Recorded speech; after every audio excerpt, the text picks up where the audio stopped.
వి gold trusted gold buyers. మీరు తాకట్టు పెట్టిన బంగారాన్ని విడిపించి ఈ రోజు ఉన్న మార్కెట్ ధరకు కొనబడును.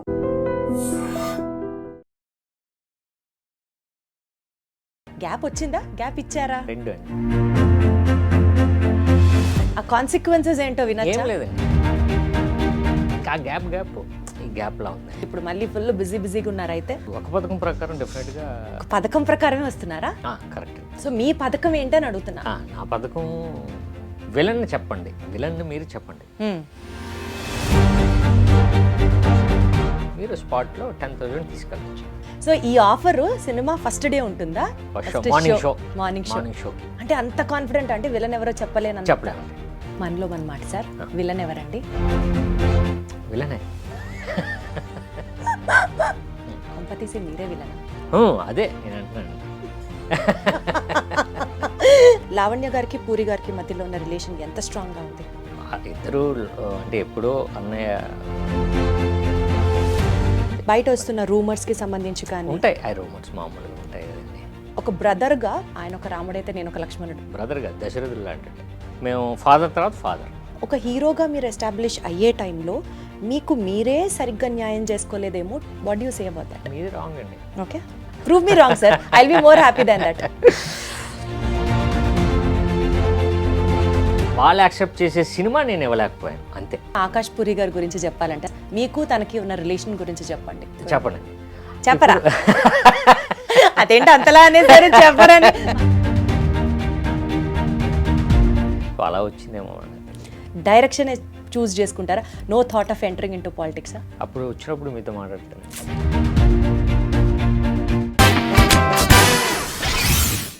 పద్ధతిగా జరిగినా జరగకపోయినా పథకం ప్రకారం జరగాలి. ఏంటిది పథకం అనుకుంటున్నారా? బికాజ్ ఏం చేసినా సరే ఒక పథకం ప్రకారంగా చేస్తే సూపర్ హిట్ అయిపోతుంది ఏ పనైనా సరే. అందరికీ నమస్కారం. నాతో పాటు ఉన్నారు ఒక పథకం ప్రకారం హీరో మన సాయిరామ్ శంకర్ గారు. హలో సాయిరామ్ గారు, ఎలా ఉన్నారు? బాగున్నాయి. అసలు ఫుల్ జోష్తో ఉండాలి, ఫుల్ ఎనర్జీతో ఉండాలి కదా సార్. ఎందుకంత సటిల్గా హలో చెప్పారు? కొంచెం డీసెన్సీ. ఒక పథకం ప్రకారం కొంచెం కూడా అమ్మ బాబోయ్ డీసెన్సీయా. యాక్చువల్లీ ఒక మాట చెప్పండి, ఇంటర్వ్యూ స్టార్ట్ చేసే ముందు. గ్యాప్ వచ్చిందా? గ్యాప్ ఇచ్చారా? రెండు అండి. ఏదో ఒకటి చెప్పండి సార్. మీరు అడిగిన క్వశ్చన్లో రెండు ఉన్నాయంటున్నాను. ఒకటి గ్యాప్ వచ్చిందండి, తర్వాత కొంచెం గ్యాప్ తీసుకోవాల్సి వచ్చింది పరిస్థితులు. ఆ కాన్సిక్వెన్సెస్ ఏంటో వినొచ్చా? ఏం లేదండి, దాన్ని అంటే నేనైతే షూటింగ్లో రెగ్యులర్గానే ఉన్నా. కాకపోతే ఆ షూటింగ్స్ కొంచెం లేట్గా కరోనా తర్వాత మళ్ళీ ఆగడం, మళ్ళీ సెకండ్ వేవ్ రావడం, మళ్ళీ ఆగడం. సో అలా ఈ 3 ఫిలిమ్స్ కూడా అలా కొంచెం ఆన్ అండ్ ఆఫ్తో జరిగినాయండి. సో దానికి ముందు 2017 నాది లాస్ట్ ఫిల్మ్ రిలీజ్ అయింది. 19లో షూటింగ్ స్టార్ట్ చేసాం, కరోనా వచ్చింది. ఇంకా ఆ ఈ గ్యాప్లా ఉందండి. సో ఇప్పుడు గ్యాప్ని బ్రేక్ చేస్తూ వస్తున్న ఈ సినిమా తర్వాత మళ్ళీ ఆ పాత సినిమాలన్నీ లైనప్ అయిపోయి ఇప్పుడు మళ్ళీ ఫుల్ బిజీగా ఉన్నారు. అయితే ఇప్పుడు ఒక పథకం ప్రకారం డెఫినెట్గా మీరు అన్నట్టు ఇంకొక సినిమా ఉందండి, అది కూడా రిలీజ్ అయిపోద్ది. అది కూడా రిలీజ్ అవుతుంది. Okay, super. ఈ సినిమా గురించి స్పెసిఫిక్గా మాట్లాడితే ఇది ఒక క్రైమ్ సస్పెన్స్ థ్రిల్లర్ మూవీగా ఒక పథకం ప్రకారమే వస్తున్నారా? కరెక్ట్ అండి, పథకం ప్రకారమే ప్లాన్ చేసి వచ్చేస్తున్నాం. అంటే ఎలా చెప్తున్నారు ఒక పథకం ప్రకారం? ఇలాంటి జానర్ సినిమాలు చేస్తే సినిమా సూపర్ హిట్ అవుతుంది, ఇలాంటివి మనం చేయలేదు కాబట్టి మనం చెయ్యాలి, అదా మీ ప్లాన్? అంటే ఇలాంటి జానర్ సినిమాల్లో కూడా మనకి కరెక్ట్గా ఆడిన సినిమాలు కూడా ఉన్నాయి. సో మీ పథకం ఏంటని అడుగుతున్నా. నా పథకం ఈ సినిమా వరకు మేము తీసుకున్న ఏంటంటే అండి, విలన్ చెప్పండి అని. విలన్ మీరు చెప్పండి. సో ఫస్ట్ హాఫ్లో చూసి మీరు విలన్ ఎవరో చెప్తే, సెకండ్ హాఫ్ అయిన తర్వాత మీరు చెప్పిన వ్యక్తి విలన్ అయితే మీరు స్పాట్లో 10,000 తీసుకెళ్ళచ్చు. అంటే ఇది ఎప్పుడు వస్తుంది ఆఫర్? మీ ప్రెస్ మీట్ చూసా, ఏంటి ఇంత ఘనంగా చెప్తున్నారు, విలన్ ఎవరో గెస్ట్ చేయమని, ప్రైజ్ మనీ అనౌన్స్ చేస్తున్నారు, అసలు మీరేంటి, మీ గట్స్ ఏంటని అనుకున్నా. సో ఈ ఆఫర్ సినిమా ఫస్ట్ డే ఉంటుందా? విలన్ ఎవరో చెప్పండి. సెకండ్ డే అంటే అందరికీ మార్నింగ్ షోకి. అంటే అంత కాన్ఫిడెంట్ అంటే విలన్ ఎవరో చెప్పలేము. స్క్రీన్ ప్లే అలా ఉందండి.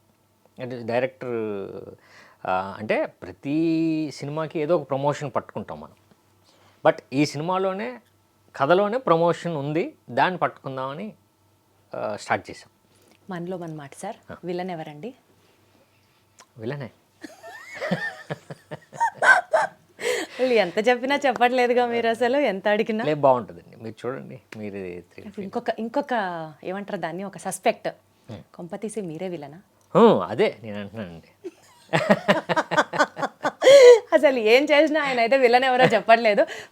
ఫస్ట్ షోకి వెళ్ళాకే అర్థమవుతుంది విలన్ ఎవరు అన్నది.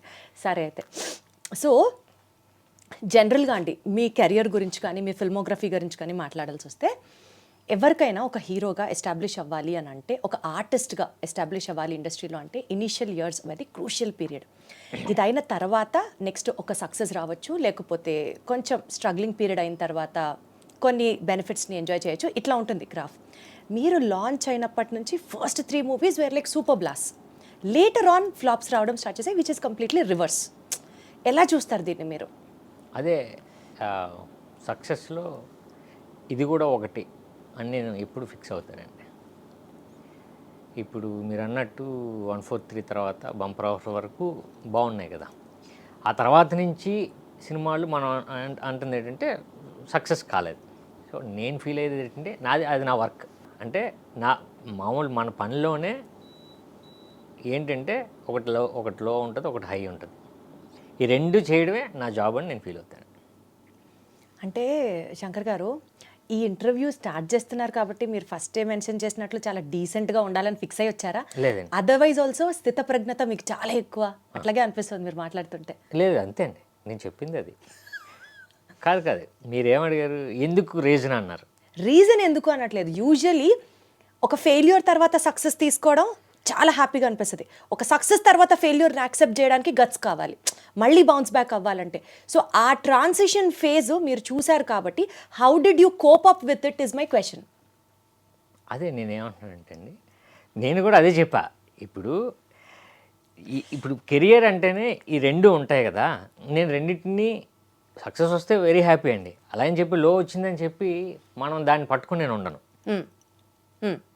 సో అందుకనే అసలు లాస్ట్ సినిమా ఏంటి నాకు అనవసరం.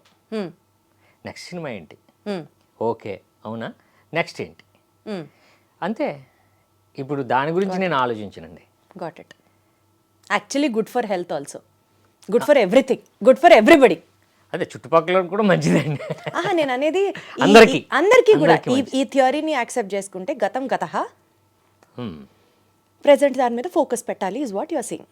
కరెక్ట్ అండి. 143 మూవీ టైంలో అండి బేసికల్గా ఆ సినిమా సూపర్ హిట్. పూరి గారు కెరియర్లో కూడా చాలా పీక్స్లో ఉన్నారు. ఈ సినిమాకి ఆయన డైరెక్ట్ చేశారు, ప్రొడ్యూస్ చేశారు. ఈ లెవెల్ ఆఫ్ ఎఫర్ట్ ఒక బ్రదర్గా పూరి జగన్నాథ్ గారి గురించి మీకు వచ్చినప్పుడు మీ వైపు నుంచి ఉండే ఆ గ్రాటిట్యూడ్ ఫీల్ ఏంటండి ఆ టైంలో? ఆయన ఒక రాముడైతే నేను ఒక లక్ష్మణుడు టైప్లో ఉండిందా? లేదండి. సరే అండి, లేదు, వన్ వర్డ్ ఆన్సర్ చెప్పండి. లేదు చెప్తున్నాను. మీరు రాముడు అంటే లక్ష్మణుడు అన్నారు కదా, కాదండి, ఆయన మాకు ఎప్పుడు కూడా బ్రదర్ కాదు, దశరథుడు లాంటిడే.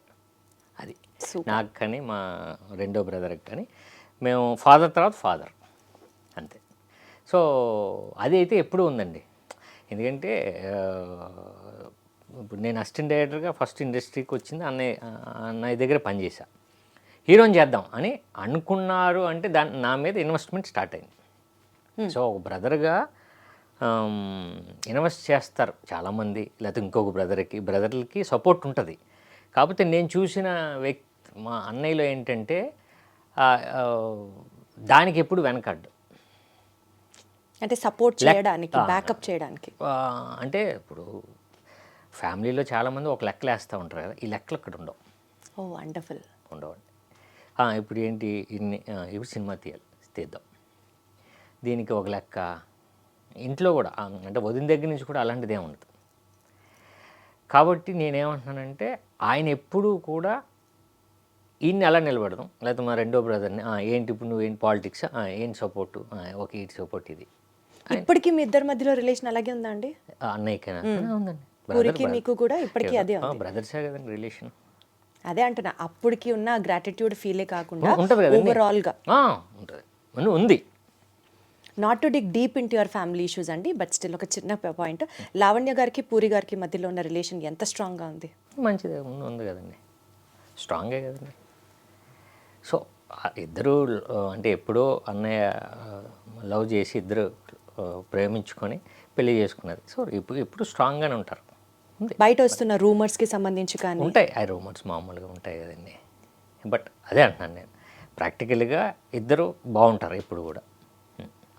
2000లో మీ బంపర్ ఆఫర్ రిలీజ్ అయిన తర్వాత ఇందాక నేను అడిగిన నా ఫస్ట్ క్వశ్చన్ గ్యాప్ ఇచ్చారా, గ్యాప్ వచ్చిందా అన్న 2010 ఆ టైంలో బంపర్ ఆఫర్ తర్వాత తిరిగి మళ్ళీ ఇప్పటిదాకా సినిమా లేకపోవడానికి మధ్యలో ఉన్న రీజన్స్ మీరు చెప్పిన కరోనా కానీ సినిమాలన్నీ స్లోగా పట్టాలెక్కడం కానీ ఇవన్నీ చూసుకుంటే ఆఫ్టర్ సచ్ బ్రేక్ మళ్ళీ సినిమాలు చేసేటప్పుడు what was that one feeling, ఈ సినిమా చేస్తే నేను ఇలా చేయాలి, ఈ సినిమా ఈ సబ్జెక్ట్ అయితే నేను చేయాలి, నా వైపు నుంచి నేను ఈ కరెక్షన్స్ చేసుకొని ప్రేక్షకుల ముందరికి వెళ్ళాలి. సో అట్లా మీ self talk introspection of Sairam Shankar ఏంటి అంటే ఏం చెప్తారు? 2009 తర్వాత నేను చాలా నాకు నచ్చిన సినిమాలే మంచి ప్రాజెక్టులు చేశానండి. ఒకటి శ్రీహరి గారితో చేశాను నేను, ఒకటేమో మన శరత్ కుమార్ గారితో. అవును. సో ఇలా కాంబినేషన్స్, మంచి బడ్జెట్స్, మంచి కథలు. అంటే మంచి కథలు అంటే నాకు నచ్చిన కథలు, ప్రొడ్యూసర్కి అందరికీ నచ్చిన కథలు. సో అక్కడి నుంచి ఏంటంటే అనుకున్నది మనకి జరగల. అంటే ఈ సినిమా ఆడుద్ది, రీజను కథ ఓకే, ఇంకొక సినిమా ఆడలేదు, reason releasing problem, time problem, లేకపోతే పబ్లిసిటీ ప్రాబ్లం. సో ప్రాబ్లమ్స్ కథలోనే కాదండి, నేను ఎంచుకున్న కథే కాదు, రిలీజింగ్ ప్రాబ్లమ్స్ కూడా వచ్చినాయి. ఓకే. సో ఈ సినిమాకి ఈ ప్రాబ్లం వచ్చింది, నెక్స్ట్ మనం అది చేయకూడదు అంటే దాన్ని రెక్టిఫై చేసుకుంటూ వెళ్ళేవాడిని. బట్ ఆ టైంలో ఇంకొకటి ఏదో వచ్చేది, ఆ గ్యాప్లో వచ్చినాయన్నీ అలానే వచ్చినాయండి. ఒకటి మనకి సీమాంధ్ర ప్రాబ్లమ్స్లో ఒక సినిమా వచ్చింది, ఒకటేమో డిమానిటైజేషన్స్ దాంట్లో వచ్చింది. సో ఏంటంటే అది మేము ప్లానింగ్ చేయలేదు, ప్రొడ్యూసర్ కూడా అలా ప్లాన్ చేయరు, తప్పని పరిస్థితి అక్కడ చేయాల్సి వచ్చింది. సో అప్పుడు డెసిషన్ తీసుకున్నది కొంచెం రాంగ్ అయింది. సో ఇప్పుడు కూడా ప్రతి సినిమా ఒక లెసన్ అండి, లెసన్ ఇది. ఈ సినిమాలో ఇలా జరిగింది, ఈ సినిమాలో జరగకూడదంటే ఇంకొక ప్రాబ్లం వస్తుంది. లేదు, ఈ సినిమాలో ప్రాబ్లం జరిగింది, ఈ సినిమాలో అదే ప్రాబ్లం వస్తున్న ప్రాబ్లం జరుగుతుంది, ఇంకొకటి ఏదో కొత్తగా మనల్ని ఛాలెంజ్ కాదు, మనల్ని ఒక పాజిటివ్ వైపు డ్రైవ్ చేసేది మనకు దొరకవచ్చు. సో మనం ఏది గెస్ చేయలేం, సినిమాని నమ్మాం, సినిమా చేసుకుందాం, రిలీజింగ్ డేటు, దాన్ని ఎలా పుష్ చేయాలి, ఎలా థియేటర్లను పట్టాలి, అంతే. సో ఈ సినిమాకి ఇంతవరకు చేసే దాంట్లో ఆ టీంలో మీరు కూడా ఉన్నారు అయితే, ఆ బ్రెయిన్ స్టార్మింగ్ దగ్గర నుంచి కావచ్చు, లేకపోతే ఏమేమి ఛాలెంజెస్ ఫేస్ చేసి ఉంటే దాన్ని ఎలా రెక్టిఫై చేసుకోవాలి అన్న విషయానికి సంబంధించి కావచ్చు, మీ పాత్ర కూడా డెఫినెట్లీ ఉంటుంది అయితే. ఒక పదం పరంగా ఉందండి, డెఫినెట్గా ఉంది. ఇప్పుడు అంటే రిలీజింగ్ లైక్ ఫర్ ఎగ్జాంపుల్ ఏమేం చేశారండి, సో దట్ ఈ జాగ్రత్తలు తీసుకుంటే సినిమా రిలీజ్కి ఎలాంటి ఇబ్బంది ఉండదు, ఈ ఛాలెంజెస్ మనం ఇదివరకు కంటే ఇప్పుడు ఓవర్కమ్ అయ్యాము అనుకునేవి సినిమా పరంగా ఏమి ఉన్నాయి? ఫస్ట్ పబ్లిసిటీ అండి, విలన్ పబ్లిసిటీతో 100కి 100 కొట్టేసారు. అదే అంటున్నా. మాకు నిజంగానే మీరు అంటే థియేటర్కి రప్పించడానికా అన్నారు? అవును, రప్పించడానికే. సూపర్ అసలు. కాకపోతే సినిమాలో లేనిది మేము పబ్లిసిటీ చేయట్లేదు, సినిమాలో ఉన్నదాన్నే మిమ్మల్ని అడుగుతున్నాం.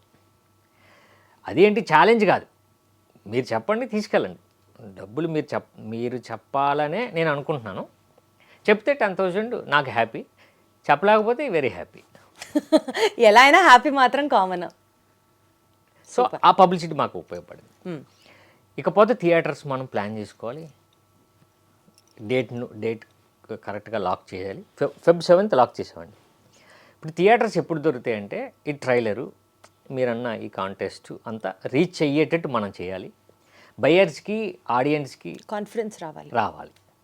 ఆల్రెడీ వచ్చింది ట్రైలర్, చాలా చాలా చాలా బాగుంది. అవునండి, అదొకటి బాగా రీచ్ అయిందండి. మీ వరకు రీచ్ అయిందంటే హ్యాపీ. మా వరకు ఏంటండి, మొత్తం అసలు 2 తెలుగు స్టేట్స్లో మారుమ్రోగిపోతుంది. నేను ఏదో మీరున్నారని చెప్పట్లేదు, నిజంగా బాగుంది. నిజమండి, ఇప్పుడు అది రీచ్ అయింది. ఇప్పటికి అది నా సినిమా చాలా రోజుల తర్వాత అది రీచ్ అయింది. సో ఇప్పుడు మనం చేసే పబ్లిసిటీ, మనం చేసే ఇప్పుడు ఇలాంటి ఇంటర్వ్యూస్ కానివ్వండి, లేకపోతే పబ్లిక్లో మనం చేసేది బయ్యర్స్కి కానీ ఆడియన్స్కి కానీ మనం ఓకే అని అనిపిస్తే మాకు ఈజీ అయిపోద్ది. సో మా మీద డిపెండ్ అయ్యింది ఇప్పుడు సినిమా పరంగా సినిమా పాస్ అండి, సినిమా డౌట్ లేదు అసలు. ఎందుకు చెప్తున్నానంటే ఇప్పుడు మనం అమెజాన్ చూస్తామండి, నెట్ఫ్లిక్స్ చూస్తాం, సినిమాలు చాలా వస్తుంటాయి, బట్ ఒరిజినల్స్ ఉంటాయి. ఒరిజినల్స్ ఉన్న క్వాలిటీ మిగతా సినిమాలు ఉండవు. ఆ ఒరిజినల్స్ ఏ క్వాలిటీయో, ఏ స్టాండర్డ్లో ఉంటుందో, ఏ మేకింగ్ రేంజ్లో ఉంటుందో దానికి ఏమాత్రం తీసిపోదు ఈ సినిమా. వండర్ఫుల్. తీసిపోదు. సో ప్రొడక్షన్ స్టాండర్డ్స్ అన్ని కూడా ఎక్స్ట్రీమ్లీ హై అని హై చెప్తారు. అండి. ప్రొడక్షన్ కానీ, మేకింగ్ వాల్యూస్, ఆర్టిస్ట్ పెర్ఫార్మెన్సెస్ కానీ, లేకపోతే ఆర్ట్ డైరెక్షన్ కానీ, మ్యూజిక్ కానీ, సౌండ్ కానీ అసలు చాలా అంటే నాకు ఆనందం ఏంటంటే రేపు నెట్ఫ్లిక్స్లో నా సినిమా ఆ నెట్ఫ్లిక్స్తో సమానంగా ఉంటుంది. వండర్ఫుల్. నిజమే. సూపర్. సో అంత రావడానికి రీజను ఒకటి డైరెక్టర్, 2 టెక్నీషియన్స్. సో అంటే టాప్ 10 ఇండియాలో టాప్ 10 తీసుకుంటే ఒక డిఓపి ఆయన, అంటే గ్యాంగ్స్ ఆఫ్ వసేపూర్ మీరు చూసే ఉంటారు. దేవిడి, చాందినిబర్, ఆ డిఓపి వచ్చేసారు. గోపి సుందర్ గారు, రాహుల్ రాజ్ గారు మ్యూజిక్. సో ఇలా డిపార్ట్మెంట్స్ అన్నీ వచ్చినాయండి, మంచి మంచి టెక్నీషియన్స్ వచ్చారు. సో మీ అందరి ఎఫర్ట్స్ డెఫినెట్లీ హిట్ అవ్వాలని నేను మనస్ఫూర్తిగా కోరుకుంటున్నాను. ఆల్రెడీ సగం హిట్ సాధించేశారనే మాట్లాడతాను నేను, బికాజ్ నిజంగా ట్రైలర్ చాలా బాగుంది కాబట్టి. మోస్ట్ ఇంపార్టెంట్లీ అండి, టు బి వెరీ ఆనెస్ట్, జనాలు మిమ్మల్ని హీరోగా యాక్సెప్ట్ చేశారు. ఫస్ట్ మీ 3 films were like super hit, launch was like extraordinary. మీరు అసిస్టెంట్ డైరెక్టర్గా వర్క్ చేసినప్పుడు కూడా ఆ సినిమాలన్నీ సూపర్ హిట్టే. మీరు ఏది పట్టుకున్నా people accepted you in whatever role you played. కానీ ఒక హీరోగా మీరు ఎస్టాబ్లిష్ అయ్యే టైంలో మీకు మీరే సరిగ్గా న్యాయం చేసుకోలేదేమో టు కంటిన్యూ దట్ స్టార్డమ్ అన్నది మాత్రం ఒక ఫీలింగ్ ఉండింది నాకు. What do you say about that? మీది రాంగ్ అండి. Okay, prove me wrong sir, I will be more happy then that. Accept చేశారు నిజంగానే, మీరు అన్నది సక్సెస్ అయింది. సో తర్వాత మన సినిమా ఆడకపోతే, మనం ఎంచుకున్న కంటెంట్ జనాలకి నచ్చకపోతే కదండి, సో అది నాది రాంగ్, అంటే ఆ కంటెంట్ రాంగ్. నేను కంటెంట్ రాంగ్ అవ్వచ్చు, మీరు ఇందాక అన్నట్లుగా ఎక్కడో ఒకటి మిస్టేక్ జరగచ్చు, టెక్నికల్గా కావచ్చు, అంతే. అంటే ఇది నా ప్రాబ్లం, బట్ వాళ్ళు యాక్సెప్ట్ చేశారు ఇంతకుముందు సినిమాలు కూడా. సో అలాంటి వాళ్ళు యాక్సెప్ట్ చేసే సినిమా నేను ఇవ్వలేకపోయాను, అంతే. ఇప్పుడు మళ్ళీ వస్తే మళ్ళీ రెడీగా చూస్తారు, ఓకే బాగుంటుంది డెఫినెట్గా, ఓకే. ఇప్పుడు కూడా బంపర్ ఆఫర్ చెప్తారు, లేకపోతే 143 చెప్తారు, ఇంకా గుర్తుంది. ఆ గుర్తున్న దాన్ని ఒక్కసారి మనం తీసుకెళ్ళాను అనుకోండి, ఓకే యాక్సెప్ట్ చేస్తారు. ఇప్పుడు అదే జరుగుతుంది ఒక పథకం ప్రకారం. అంటే బంపర్ ఆఫర్లో కానీ 143 కానీ మీరు హిట్ అయిన సినిమాలు మీరు చూస్తే ఆ క్యారెక్టర్కి సిమిలర్ రిజెంబులెన్స్లో ఆ ఎనర్జీతో అలా చేశారు ఈ సినిమా. అదే నా ఒక పథకం ప్రకారం కాదండి, అదే అంటాను. ఎనర్జీ అంటే గెంతడం ఒకటే ఎనర్జీ కాదు, క్యారెక్టర్లో ఇప్పుడు వాట్ ఈస్ రిక్వైర్డ్. ఈ క్యారెక్టర్కి ఉన్న ఎనర్జీ ఏంటంటే ఒక క్రిమినల్ లాయర్ అయినా క్రిమినల్లా అన్నది ఈ క్యారెక్టర్లోని ఎనర్జీ. ఆ ఎనర్జీని అయితే నేను చేశానండి సినిమాలో. సో అందరూ ఏంటంటే ఎనర్జీ అంటే గెంతడం కాదు, మామూలుగా కూడా మీరు ఆ సినిమాలో ఎనర్జెటిక్గా ఉన్నారంటే ఆ ఎనర్జీ అంటే అది కాదు, మనకి లేని ఎనర్జీని ఆ క్యారెక్టర్లో మనం పెట్టడం. ఎగ్జాక్ట్లీ, క్యారెక్టర్కి కావాల్సిన ఎనర్జీ ఇవ్వడమే ఎనర్జీ. అదైతే ఉందండి. సూపర్. కానీ క్రిమినల్ లాయర్గా చేశారు కదా, సో లాయర్గా మీరు ఒక రోల్ ప్లే చేస్తున్నప్పుడు లాయర్ హోంవర్క్ ఏమైనా చేశారా అండి? లాయర్స్ ఎలా నడుస్తారు, లాయర్స్ కోట్ ఎలా వేసుకుంటారు, లాయర్స్ టర్మినాలజీ ఏంటి, ఆ జానర్ ఏంటి చేశారా? ఏం చేశారు ఫన్నీగా చెప్పండి. డైరెక్టర్ కూడా దాని మీద బాగా రీసెర్చ్ చేశాడండి. జరిగిన ఇన్సిడెంట్ ఏంటంటే 3 days షూట్ చేసాం. ఫస్ట్ 3 daysలో నాకు అర్థమైపోయింది మనం ఎక్కడో మిస్ కొడుతున్నాం అని. అంటే చేస్తున్నప్పుడే ఏదో మనం తెచ్చుకుని చేస్తుంది అర్థమవుతుంది, నాకు అర్థమైంది. యాజ్ ఈజ్ డైరెక్టర్ ఎప్పుడు పట్టేశాడు, కెమెరామెన్ ముందే ఓకే ఫ్రేమ్ పెట్టుకుని ఆయనకి అర్థమైపోయింది. 2 days షూట్ చేసిన తర్వాత రాజీవ్ రవి గారు మనం హైదరాబాద్ కాదు ఏదైనా ఒకసారి ప్లేస్ చూడండి, షూటింగ్ ఇక్కడ కాదు, మనం ముందు లొకేషన్ స్కౌటింగ్కి వెళ్ళండి అని అసిస్టెంట్ల నుంచి పంపించారు. సో అప్పుడు వాళ్ళు విజయవాడ, రాజమండ్రి, వైజాగ్ అలా తీసుకుంటూ వెళ్ళారండి. ఈ గ్యాప్ 1 month దొరికింది. అప్పుడు నాకు ఏం చేశారంటే నేషనల్ స్కూల్ ఆఫ్ డ్రామా నుంచి ఒక ఆయన ఫ్రెండ్ని తీసుకొచ్చారు, డైరెక్టర్ ఫ్రెండ్. నాకు క్లాసెస్ స్టార్ట్ చేశాను. సో ఈ సినిమాకి ఏం కావాలి, సినిమాకే కాదు అసలు యాక్టర్కి ఎలా మనం రియలిస్టిక్గా ఉంటుంది. కేరళ సినిమాలు, మన మలయాళం ఫిల్మ్స్ వాచ్ చేస్తే న్యాచురల్గా ఉంటుంది కదా, అది రావాలి. అది రావట్లేదు అన్నది నాకు 3 డేస్లో నాకు అర్థమైపోయిందండి. ఓకే. చిన్న డ్రామా నా దగ్గర ఉంది, చిన్న అంటే నటన బయటకు వస్తుంది, అది రాకూడదు అని నేను 1 మంత్ ప్రిపేర్ అయ్యాను. అంటే యాక్టింగ్ క్లాసెస్ మీరు తీసుకున్నారు? తీసుకున్నాను. ఓ సూపర్ అసలు. 1 మంత్ నేను మళ్ళీ తీసుకున్నాను. అప్పుడు సత్యానంద్ గారి దగ్గర తీసుకున్నాను, అది ఉపయోగపడిందండి. ఇప్పుడు ఇంక ఈ క్యారెక్టర్కి అసలు ఇంకా న్యాచురల్గా ఎలా మనం ఇన్వాల్వ్ అవ్వడానికి నేను 1 మంత్ తీసుకున్నాను. అప్పుడు మళ్ళీ మనం స్టార్ట్ చేసాం షూటింగ్. ఎస్పెషల్లీ లా లాంగ్వేజ్ అదే అంటున్నాను, దాంట్లో ఇవన్నీ మేము ప్రాక్టీస్ చేసాం. ఓ సో లాయర్ ఎలా ఉంటాడు, ఓకే. ఇందులో లాయర్ ఏంటంటే క్రిమినల్ లాయరు, కాకపోతే ఒక్కొక్కసారి ఆడు చిన్న చిన్న అంటే చిన్న చిన్న అలవాట్లు ఉంటాయి, అవన్నీ చేస్తూ ఆ కోర్టుకి ఎలా వస్తూ ఉంటాడు. సో అన్నీ మేము ప్రాక్టీస్ చేసాం. ఎస్పెషల్లీ ఆ లా టర్మినాలజీ ఏమైనా నేర్చుకున్నారా? అంటే స్క్రిప్ట్లో ఉంది, నేను నేర్చుకున్నాను కొన్ని. అచ్చా, స్క్రిప్ట్ పరంగా నేర్చుకున్నాను. సో బేసికల్గా మనం రెగ్యులర్గా వాడుకునే లా లాంగ్వేజ్లో పదాలు ఎక్కువ గూగుల్ చేసి వాటి మీనింగ్ తెలుసుకొని ఇంకాస్త ఫెమిలియర్ అవ్వడం, అలాంటి హోంవర్క్ ఏమన్నా చేశారా? అదే అండి, నేను ఏమంటున్నానంటే బేసిక్గా ఈ క్యారెక్టర్ ఏంటంటే పబ్లిక్ ప్రాసిక్యూటర్, అంటే పీపీ అంటే రెగ్యులర్గా ఇంకా గవర్నమెంట్ లాయర్ కదండి. సో కొంచెం సపరేట్గా ఉంటారు వీళ్ళు. అంటే మరి మన లాయర్స్ లాగా వాళ్ళు మూవ్ అవ్వలేరు కొంచెం, అంటే వాళ్ళకి సపరేట్ ప్రోటోకాల్ అది ఉంటుంది కదండి. సో అది కొంచెం తెలుసుకున్నాను నేను. Okay, super. యా, సినిమాకి అవసరం, అలానే దానికి సంబంధించి యాక్టింగ్ కూడా రియలిస్టిక్గా ఎలా కావాలో నేర్చుకున్నారు. హోంవర్క్ బాగానే చేశారు అన్నమాట, పథకం ప్రకారమే హోంవర్క్ కూడా జరిగింది. అసలు టైటిల్కి ప్రతిదీ సింక్లో వెళ్తుందిగా సాయి గారు. మళ్ళీ పూరి గారి విషయానికి వస్తానండి. ఆయన యాజ్ అ డైరెక్టర్ జనాలు ఎంత ప్రేమిస్తారో, ఎస్పెషల్లీ ఆయన మ్యూజింగ్స్, ఆయన ఇంటలెక్చువల్ స్పీక్స్, ఆయన టాక్స్కి కూడా ఒక separate set of fan base ఉంది. అందులో నేను ఒక దాన్ని ఫస్ట్ లైన్లో ఫస్ట్ రోలో నుంచే ఫస్ట్ అభిమాని. ఎంత బ్యూటిఫుల్గా కనెక్ట్ అవుతామో. ఇలాంటి డైరెక్టర్కి ఒక బ్రేక్ వచ్చిన తర్వాత మళ్ళీ ఎప్పుడు బౌన్స్ బ్యాక్ అవుతారు అని నిజంగా కోట్ల మంది ప్రజలు ఎదురు చూస్తున్నారు. దానికి మీరిచ్చే ఆన్సర్ ఏంటి? ఇప్పుడు ఆయన లైఫ్లో జరిగింది అది కదండి, ఆయన అవ్వడం మళ్ళీ బౌన్స్ బ్యాక్ అవ్వడం, అదంతా జరుగుతూనే ఉంది. ఇప్పుడు మళ్ళీ ఆ బౌన్స్ బ్యాక్ మళ్ళీ అదే అంటున్నాను. ఇప్పుడు పోకిరి, టెంపరు, ఇస్మార్ట్ శంకర్ మళ్ళీ ఇప్పుడు వస్తుంది, అది కామన్. అంటే నేను అనేది ఏంటంటే కొన్ని రియలిస్టిక్ ఇన్సిడెంట్స్ లైఫ్లో ఎలా ఉంటాయంటే, ఒక మనిషి కెరియర్ పీక్లో ఉన్నప్పుడు ఒక సెట్ ఆఫ్ హీరోస్ కానీ లేకపోతే ఇండస్ట్రీ కానీ సొసైటీ కానీ ట్రీట్ చేసే విధానం, వచ్చి కలిసే విధానం ఒకలా ఉంటుంది. ఒక మనిషి లోలో ఉన్నప్పుడు, డౌన్ఫాల్లో ఉన్నప్పుడు ట్రీట్ చేసే విధానం ఒకలా ఉంటుంది. ఈ 2 ఇన్స్టెన్సెస్ ఇప్పుడు మీరు చూసిన వ్యక్తి ఒక లైవ్ ఎవిడెన్స్ అనుకుంటే ఎలా చూస్తారు దీన్ని అంటున్నాను. మనుషుల మధ్యలో వచ్చిన చేంజెస్ కానీ, సక్సెస్ని ఫెయిల్యూర్ని జనాలు యాక్సెప్ట్ చేస్తున్న విధానం కానీ, how do you have to leverage it? అంటే మనిషి నేచరే అంతే, అది కదండి, మనం అంతే కదా. సో మీరు అంతే అంటారా? అందరూ అంతే.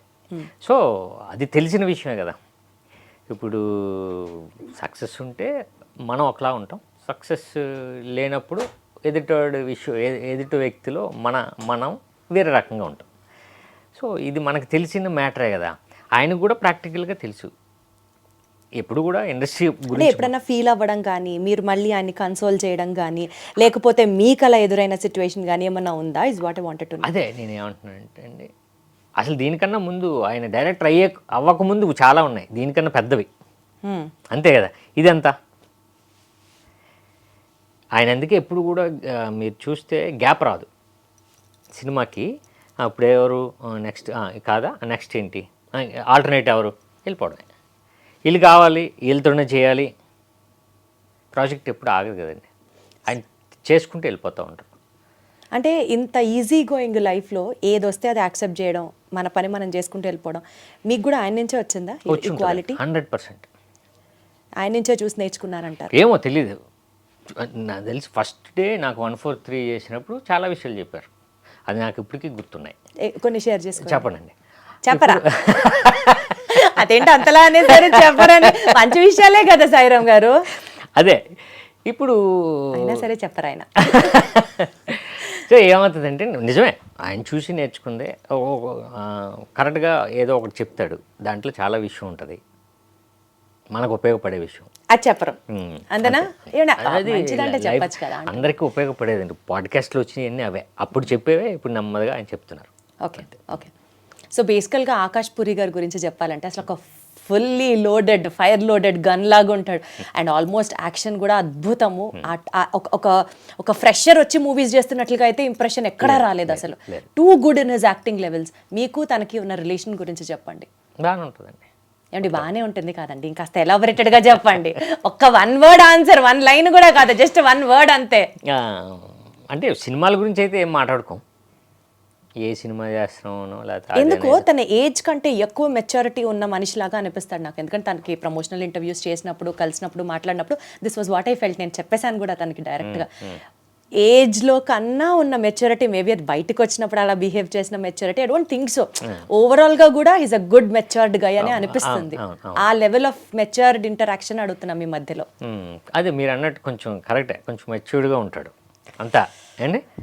అంటే ఆ ఏజ్కి తగ్గట్టు లాగా కొంచెం ఒక 5-6 years ఎక్కువ కొంచెం ఉంటాడు ఉంది. అదంటే బేసిక్గా అన్నయ్యతో ఉండి కదా, కొంచెం అంటే ఆ మెచ్యూర్డ్ లెవెల్ కూడా పక్కన ఉన్న వ్యక్తిని బట్టి కూడా వస్తూ ఉంటుంది కదండి. సో అలా వచ్చిందేమో నాకు తెలియదు. సో ఇప్పుడు మీరు అసిస్టెంట్ డైరెక్టర్ నుంచి బికాస్ ఆఫ్ యాక్టింగ్ ప్యాషన్ వల్ల హీరోగా, బికాస్ అది ఎంకరేజ్ చేశారు కావచ్చు, మీకు ఇంట్రెస్ట్ కావచ్చు, వాట్ ఎవర్. ఒక బ్రదర్ ఏమో డైరెక్టర్, ఇంకొక బ్రదర్ ఏమో ఇంటూ పాలిటిక్స్, యాక్టివ్ పాలిటిక్స్ అనుకుంటే మీరు ఇలా యాక్టింగ్లోనే ఉంటారా, లేకపోతే మీరు కూడా డైరెక్షన్ సెలెక్ట్ చేసుకుంటారా, లేకపోతే పాలిటిక్స్లోకి ఎంటర్ అవుతారా? లేదు, ఇప్పుడు డైరెక్ట్ చేస్తానండి. డైరెక్షన్ చూస్ చేసుకుంటారా? No thought of entering into పాలిటిక్సా? అప్పుడు వచ్చినప్పుడు మీతో మాట్లాడతానండి. అసలు ఎంత డిప్లొమాటిక్ ఆన్సర్ అంటే. మీరు అడిగే క్వశ్చన్ అంటే అది మనకు ఆలోచన లేదు కదండి ఇప్పటిదాకా. What is your plan is my question. ఇప్పుడు నేను ఇప్పుడు ట్రై చేస్తుంది నాకు తెలిసిన వర్క్ని మళ్ళీ నేను స్టార్ట్ చేయడం. అంటే నేను అసిస్టెంట్ డైరెక్టర్గా చాలా సినిమాలు చేశాను. సో నాకు కూడా పూర్తి అవగాహన ఉంది. నేను కూడా కొంచెం రైటింగ్ సెక్షన్లో ఉన్నాను. సో నెక్స్ట్ అది చేద్దామని ఉన్నాను. సో నా ప్రయత్నం నేను స్టార్ట్ చేస్తున్నాను. చేశారా ఆల్రెడీ? చేస్తున్నాను. అంటే ఇంకా ఇప్పుడు ప్రొడ్యూసర్ కావాలి అంతే కదండి. సో నరేట్ చేయడం స్టార్ట్ చేశాను. లేదు ఈ సినిమా ఇప్పుడు బాగుంటుంది ఏమో, రేపు ఇంకేమైనా జరగవచ్చు. బట్ నా ప్రయత్నం మాత్రం ఇప్పుడు ఇమ్మీడియట్గా నేను కథని నా డైరెక్షన్లో నేను హీరోగా కథలు రాసుకున్నా. సో ప్రొడ్యూసర్స్ గారికి నచ్చింది అనుకోండి, నా ఎన్ని బడ్జెట్లో ఉంటుంది నచ్చింది అనుకోండి, ఓకే ఇది చేయగలని నమ్మకం వచ్చింది అనుకో ఎక్కేస్తుంది. అదే అంటున్నాం. సో మ్యాక్సిమం మీకు ఆ వైపు వెళ్ళాలి అన్న ఒక ఆలోచన ఉంది, దానికి తగ్గట్టుగా మీరు కూడా ప్రణాళికలు సిద్ధం చేసుకున్నారు. అంటే ఏంటి చేసుకున్నా అంటే కథ ఒకటి మనం రెడీ చేయాలి, మొత్తం అన్ని ఒక లైన్ లో ఫాలో అవ్వాలి అంతే అండి. ఇప్పుడు ప్రణాళిక అంటే కథలే కదా, అంతే కదా, అది రెడీగా ఉన్నాయి. ఇప్పుడు మనం వాళ్ళకి నచ్చాలి. ఇది కాక ఎప్పుడన్నా ఫ్యూచర్ లో పాలిటిక్స్ ప్రస్తావన వస్తే అప్పుడు మళ్ళీ మాట్లాడతామండి.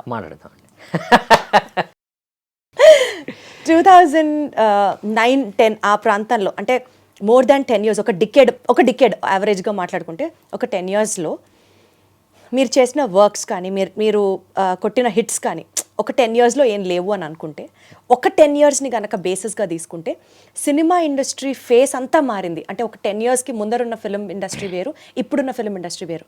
మోర్ దాన్ అ డెకేడ్ బ్రేక్ తీసుకున్న తర్వాత ఇప్పుడు ఆడియన్స్ ముందుకు వస్తున్నారు. మీరు ఒక స్ట్రాంగ్ పాయింట్ మీ గురించి కానీ, మీ సినిమా గురించి కానీ, మీ సినిమాలో వర్క్ చేసిన టెక్నీషియన్స్ గురించి కానీ, ఓవరాల్గా జనాలు ఫేజ్ ఆఫ్ ది ఇండస్ట్రీ మారిన తర్వాత మీరు చేసే ఈ ప్రయత్నంలో ఏ స్ట్రాంగ్ పాయింట్ చూసి ఈ సినిమాకి రావాలి, ఎందుకు కనెక్ట్ అవ్వాలి ఆడియన్స్ వచ్చి, ఏం చెప్తారు మీరు?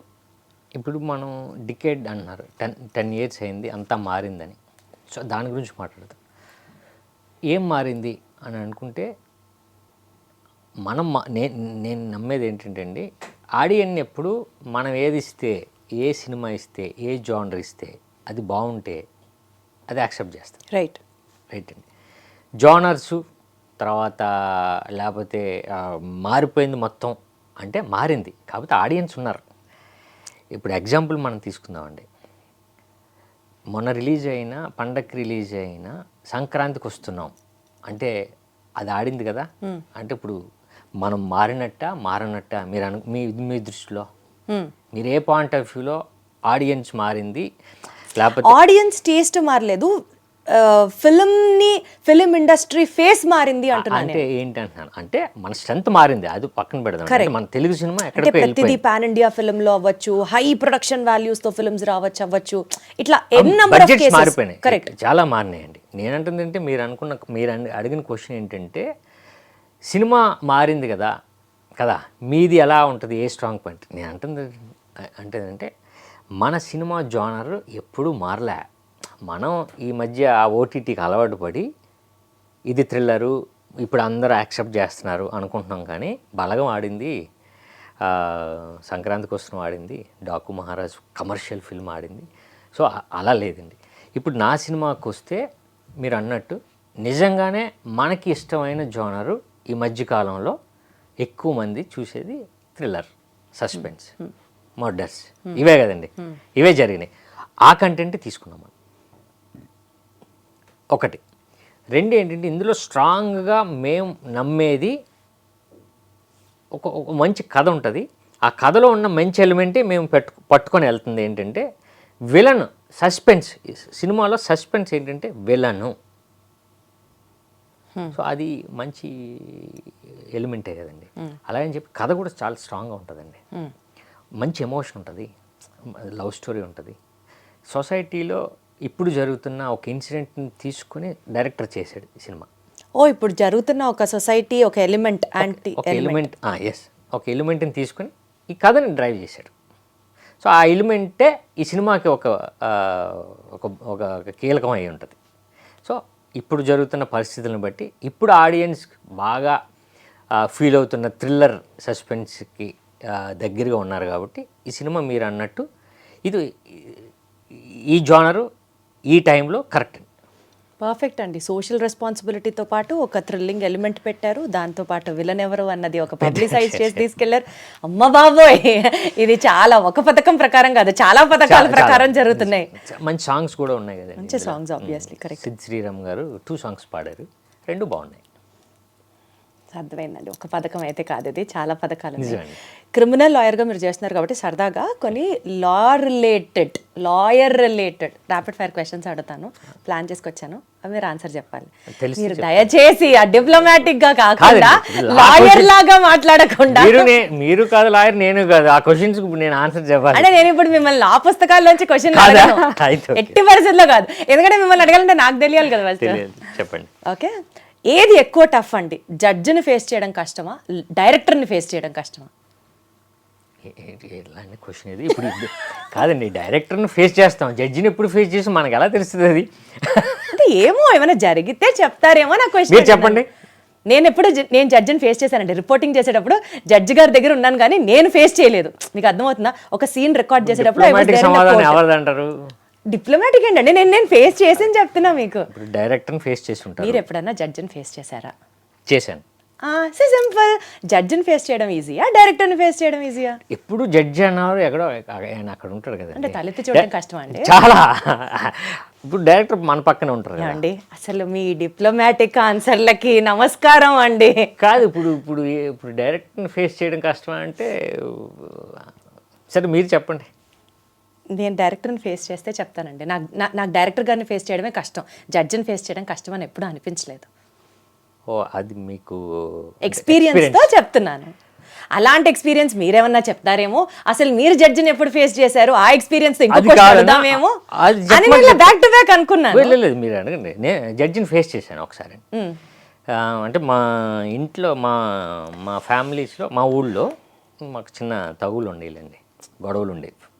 సో దానివల్ల మాకందరికీ అప్పుడు కోర్టు నోటీస్ ఇస్తే మొత్తం మా ఫాదరు మేమందరం మా ఫ్యామిలీ వాళ్ళు చాలామంది కోర్టుకి అటెండ్ అయ్యాం. ఒకసారి అటెండ్ అయ్యాను. సో ఇప్పుడు చెప్పండి, జడ్జిని ఫేస్ చేయడం ఈజీయా, డైరెక్టర్ని ఫేస్ చేయడం ఈజీయా? డైరెక్టర్నే. నాకు కూడా అదే టఫెస్ట్ పార్ట్ అనే అనిపించింది. Perfect, accepted. ఇప్పుడు చూడండి, చక్కగా అర్థమైంది. Okay, second question. ఒక టేక్ జరిగేటప్పుడు మ్యాక్సిమం నెంబర్ ఆఫ్ అబ్జెక్షన్స్ మీరు ఎప్పుడన్నా షూటింగ్ అప్పుడు ఫేస్ చేశారా? ఈ సినిమాకి చేశానండి. అది ఒక పథకం ప్రకారం సినిమాకి ఆవిడ కొంచెం అంటే ఎలా అంటే అండి, వైఫ్ మిస్ అయిపోయింది. సో చిన్న లోకల్ బార్లో ఫస్ట్ డే షూటింగ్ పెట్టారు. అంటే ఆడు ఎంత ఎమోషనల్ ఉండాలి, ప్లస్ బాగా డ్రింక్ చేసిన వాళ్ళ ఉండాలి. గడ్డం అది ఎంత పెంచుకొని ఉంటాను. లోకల్ బార్ అంటే వైజాగ్లో మనం బార్స్ ఉంటాయి కదండి మనం, సో దాంట్లో షూటింగ్. ఫస్ట్ డే నాకు షూట్ పెట్టింది ఒక నార్మల్ సీన్స్ అయితే ఓకే, అది చేయడం వల్ల చాలా ప్రాబ్లం వచ్చింది. ఏం ప్రాబ్లం వచ్చింది? అంటే ఆ క్యారెక్టర్లోకి వెళ్ళాలి నేను. మ్మ్. మ్మ్. ఫస్ట్ డే ఆ క్యారెక్టర్లోకి వెళ్ళాలి. డైరెక్టర్ నాకు చెప్తా ఉన్నాడు, అన్నయ్య నువ్వు ఇలా చేయాలి, ఈ మూడ్లో ఉన్నాడు, ఇన్ని రోజులు అయిపోయింది అంటే వైఫ్ మిస్ అయ్యి నువ్వు బాగా వేరే మూడ్లో ఉన్నావు, సో నీకు ఆ షేక్ కావాలి, లేకపోతే అన్నీ నాకు చాలా చాలా టేకులు పట్టాయి అయితే టేకులు పట్టలేదు, కానీ నన్ను ప్రిపేర్ చేయడానికి టైం పట్టిందండి. వన్స్ ఆ షార్ట్ అయిన తర్వాత సినిమాలో నేను అది పట్టుకుని వెళ్ళిపోయాను. సూపర్. సో వన్స్ మనం ఇన్వాల్వ్ అయిన తర్వాత నాకు అలవాటు. మాక్సిమం అబ్జెక్షన్స్ తీసుకునే కేసు హ్యాండిల్ చేయాల్సి వచ్చింది ఈ సీన్ కోసం ఈ అన్నమాట. Scene noted. Very interesting. Super. అసలు చాలా ఇంటెలిజెంట్ ఒక lawyer తో- దీనికి కాదు, మీరు క్యారెక్టర్లో లాకి ఈ సినిమాకి నాది బాగా మీరు థ్యాంక్ యూ. ఇది మాత్రం డిప్లొమసీ లేకుండా చెప్పారు. Thank you. Next question. ఈ సినిమాలో మీ ఫేవరెట్ లీగల్ ఫ్రేజ్ ఏంటండి? అంటే సినిమాలో ఒక మీరు లాయర్ కదా, చాలా లీగల్ టర్మ్స్ మాట్లాడుతుంటారు కదా, ఈ సినిమాలో మీ ఫేవరెట్ లీగల్ ఫ్రేజ్ ఏంటి? నా కేసు నేనే వాదించుకుంటాను ఈ సినిమాలో నా కేసుని నేనే ఇలా చేస్తే అలా ఎందుకు జరుగుతుంది, ఎదుగోండి నా నా నా ఎవిడెన్స్ అని కేసుని వాదించుకుని బయటకు వచ్చేస్తాడు. ఎందుకంటే మీరే విలన్ కాబట్టి. చెప్దాం అంట తర్వాత. సో అది ఒక 5 to 7 minutes ఉంటుందండి. అది నాకు చాలా ఇష్టమైన సీన్ నాకు. సూపర్. అంటే మీకు చాలా షేడ్స్ కావాలా ఆ కథ ఆ సీన్లో. ప్లస్ పోలీస్ ఆఫీసర్ నుంచి లాయర్ నుంచి అందరినీ మనోడు క్వశ్చన్ చేస్తాడు, వేసి ఆ కేసు నుంచి అలా చేసి ఆయన అనిపించి బయటకు వచ్చేస్తాడు. పోలీస్ చేతే అవును నేనే కరెక్ట్ కదా, అవును సార్ మీరే కరెక్ట్, బయటకు వస్తాడు. అంటే టోటల్ లా స్కిల్స్ అని, ఒక లాయర్ స్కిల్స్ అన్ని పెట్టి చేసిన సీన్ అనమాట అది. ఆ సీన్ అది ఇంకా హైలైట్ సీన్ ఉండబోతుంది. ఇంకా చెప్పుకుంటే చాలా హైలైట్ సీన్స్ ఉంటాయేమో, నాకు అర్థమైంది అంత. చాలండి. ఈ సీన్ మంచి సీన్. సూపర్. అంటే అప్పటిదాకా ఎవరు నమ్మరు, అతనే కల్ప్రిట్ అనుకుంటూ ఉంటారు, మీరు వచ్చి జస్ట్ ఆ టర్నింగ్ పాయింట్ చూద్దామండి. అది కథలో ఎక్కడ దొరకరు ఆయన అసలు. కాదు అంటే సినిమాలో ఉన్నదే సస్పెన్స్ కదండి. సో లవ్ స్టోరీ అనుకో చెప్పవచ్చు మీకు. అంటే సినిమా రిలీజ్ అయ్యే వరకు ఆగలేకపోవడం ట్రైలర్ చూసిన తర్వాత ఉంది కదా. మీకు చూపిస్తా, సినిమా రిలీజ్ కు ముందే మీకు చూపిస్తా. సరే, నోట్ దిస్ పాయింట్. చూపిస్తాను. Note this point. అయితే అంటే మీరు ఇంకా ఇలా చూడడం వల్ల మా సినిమాకి కూడా ప్రమోట్ అవుతుంది, మీరు కూడా చూడొచ్చు. ఫస్ట్ హాఫ్ అయిన తర్వాత మీకు సేమ్ ప్రైజ్ మీద పెడతాం, సెకండ్ హాఫ్ కూడా మీకు చూపిస్తాం. అప్పుడు మీరు సినిమా గురించి కూడా మాట్లాడాలి మీరు. 100% నోటెడ్. అయితే డీల్ డన్ బోస్ గారు సమక్షంలో. Correct. Okay, super. So next question అండి. ఒక హిస్టారికల్ ఫిగర్, చాలా హిస్టారికల్ ఫిగర్స్ ఉంటారు కదా మనకి, మన హిస్టరీలో, ఇండియన్ హిస్టరీలో చాలామంది హిస్టారికల్ ఫిగర్స్ ఉంటారు. వాళ్ళకి ఎవరికైనా మీరు ఒక కేసు వాదించాల్సి వస్తే ఎవరిని సెలెక్ట్ చేసుకుంటారు? అసలు డిప్లొమసీకి స్కోప్ లేదు. ఇది కూడా ఆయన డిప్లొమాటిక్గా ఆన్సర్ చెప్పారంటే ఇంకా అసలు ఫ్లాట్ అంతే. లేదండి, చెప్పండి సార్. కరెక్ట్. ముందు నా డిస్క్లైమర్, నా భయం ఓడించడానిక గెలిపించడానిక ఆయన కోసం చెప్పండి. అబ్బా, ఆయన కోసం చెప్పండి. ఆయన కోసం ఎవరి కోసం వాదిస్తారు చెప్పండి.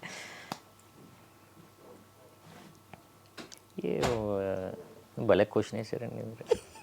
మీరు రాసుకున్నారా? మీకేమన్నా డౌటా? అంటే నేను అంటుంది ఇప్పుడు రావణాసురుడు ఉన్నారండి అనుకోండి. ఇప్పుడు నేను ఆయనకి వాదించే మీ క్వశ్చన్ నుంచి నాకు కూడా ఆన్సర్ రావాలి కదా. నేను ఆయన్ని ఏం చేయాలనుకుంటున్నాను, గెలిపించాలనుకుంటున్నానా, ఓడించాలనుకుంటున్నానా? మీ పర్సెప్షన్, యాంగిల్ ఆఫ్ పర్సెప్షన్ ఏంటి?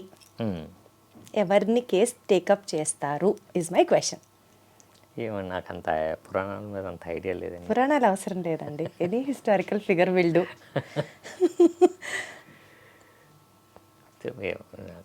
ఓకే, ఈ ఆన్సర్, ఈ క్వశ్చన్ స్కిప్ అనేసుకుందాం అయితే మీ సౌలభ్యం కోసం. సో ఒక ఎమోషనల్ సీన్లో యాక్ట్ చేయడం ఈజీయా శంకర్ గారు, లేకపోతే ఒక లీగల్ డైలెక్ట్, ఒక లాయర్ డైలెక్ట్ చెప్పడం ఈజీయా? మీకు ఏది కష్టం అనిపించింది సినిమా చేసేటప్పుడు? ఎప్పుడు కూడా ఎమోషనల్ సీన్స్ అండి. ఎమోషనల్ సీన్సే కష్టం అంటారా? ఎప్పుడు కష్టమే. ఇప్పుడు లాయర్ డైలెక్ట్ అంటే ఓకే, మనం అది కూడా మన క్యారెక్టర్ని ప్రిపేర్ అవ్వాలి. బట్ ఎమోషనల్ సీన్ ఎప్పుడు కూడా కొంచెం మనం చాలా ప్రిపేర్ అవ్వాలి, దానికి చాలా మూడ్లో ఉండాలి. ఎప్పుడు ఎమోషనల్ సీన్స్ టఫ్ అండి. సో ఈ సినిమాలో ఆ most toughest emotional scene was ఆ బార్ సీన్ అంటారా? ఆ బార్ సీన్ అండి. అంటే నేను ఫస్ట్ ఇన్వాల్వ్ అవ్వడానికి ఉపయోగపడింది ఆ సీన్, ఫస్ట్ అది పెట్టడం వల్ల. సో అక్కడి నుంచి సేమ్ ఆ సీన్ ఎలా ఉందో ఎండ్ వరకు నేను అలానే ఉండాలి. సో ఆ ఎమోషన్ క్యారీ చేస్తూనే ఉండాలి. ఎందుకంటే వాళ్ళలో చాలా స్ట్రగుల్ ఉంటుంది. మొత్తానికి ఆ వైఫ్ని కిడ్నాప్ చేసింది ఆయనేనా? ఆ క్యారెక్టరేనా? ఆయనే డైరెక్టర్ అండి. ఆయనేనా విలన్? డైరెక్టర్ అంటున్నాను నేను. ఎవరు? ఇప్పుడు మీరు అమ్మాయిని సెలెక్ట్ చేసిందా? కిడ్నాప్ చేసింది ఆ హస్బెండ్ క్యారెక్టర్ చేసిన మీరేనా? అంటే మీరేనా విలను అంటున్నా, జస్ట్ అండర్స్టాండింగ్ అడుగుతున్నా. నేను కాదండి, ఈడు చేయలే, ప్రొడ్యూసరో లేకపోతే డైరెక్టర్ ఎవరో ఇద్దరులో ఎవరో చేశారు కిడ్నాప్. వాళ్ళు చేశారంటారా? అమ్మ బాబోయ్, అమ్మ బాబోయ్, అసలు సూపర్. సరే, ఇప్పుడు మీరు నిజ జీవితంలో కనుక మీరే లాయర్ అయితే ఏ కేసు వాదిస్తే మీరు గెలుస్తారు? ఏ జానర్ ఆఫ్ కేసెస్ వాదిస్తే మీరు గెలుస్తారు? మీ టాలెంట్ ఏంటి? అంటే ఒక లాయర్ స్కిల్స్ మీకు రియల్ లైఫ్లో ఏ సబ్జెక్ట్లో ఎక్కువ ఉంది స్ట్రాంగ్గా? నాకండి లవ్ కేసెసా, డ్రింక్ అండ్ డ్రైవా, లేకపోతే? డ్రింక్ అండ్ డ్రైవింగ్ ఏముండదండి. ఇప్పుడు బెయిల్ వస్తుంది. అదే అసలు మీ స్ట్రెంగ్త్ ఎందులో అంటున్నా. సివిల్ అండి. సివిల్ కేసెస్ అసలు అవంటే బోల్డ్ ఉంటాయి, ఎక్స్ప్లెయిన్ చేయడానికి అవసరం లేదు, చాలా ఈజీ ఆన్సర్. బోల్డ్ ఎంత డిప్లొమాటిక్ క్వశ్చన్. అమ్మా సివిల్ కదండి. సివిల్ అంటే అదే ఈ భూములు గీములు దాని మీద ఉంటుంది కదండి. సో ఎస్పెషల్లీ ఈ సినిమాకి సంబంధించి మీరు ఎలాంటి హోంవర్క్ చేశారు అన్నది ఒకటి అనుకున్నాను, బట్ ఆల్రెడీ మీరు అది చాలా క్లియర్గా ఎక్స్ప్లెయిన్ చేశారు. Beat in terms of dialect or beat in terms of acting అని కూడా చెప్పారు. కాబట్టి సక్సెస్ఫుల్గా నా ఇంటర్వ్యూ కంప్లీట్ చేస్తూ మీ సినిమా సూపర్ డూపర్ సక్సెస్ సాధించాలని మనస్ఫూర్తిగా కోరుకుంటున్నాను. All the very best and more power to you. Thank you so much అండి. ఫైనల్గా మన ఆడియన్స్కి ఈ సినిమాకి ఎందుకు రావాలి, ఎందుకు చూడాలి అన్న అంశంతో కంక్లూడ్ చేద్దాం. సో బేసిక్గా ఒక్క పథకం ప్రకారం అంటే ఈ సినిమాని నేను నాకు వచ్చినప్పుడు ఈ సినిమా నాకు ఉపయోగపడుతుంది అనే దాంతో ఎవరైనా సరే, బట్ నాకు మోస్ట్లీ ఒక క్యారెక్టర్ని కొత్తగా చేయొచ్చు, డైరెక్టర్ నన్ను ప్రొజెక్ట్ చేస్తాడు అనే నమ్మకంతో. ప్లస్ రెండండి, మీరు సినిమాకి ఇది థ్రిల్లర్ సినిమా అని ఒక పథకం ప్రకారం అనే సెంటెన్సు అనే టైటిల్ని బట్టే ఇది మోస్ట్లీ ఇది క్రైమ్ ఫిల్ము అన్నది అర్థమవుతుంది. ఆ వాక్యంలోనే మ్యాక్సిమం మనం వాడేది ఆ థ్రిల్లర్కే వాడతాం, లేకపోతే ఆ క్రైమ్కే వాడతాం. ఒక పథకం ప్రకారం వీడు ఆ పని చేశాడు అని. సో ఆ టైటిల్ నుంచి ఇది థ్రిల్లర్ ఫిల్ము, సస్పెన్స్ ఫిల్ము అని వచ్చే ఆడియన్ను ఏమాత్రం నిరాశ పడడండి.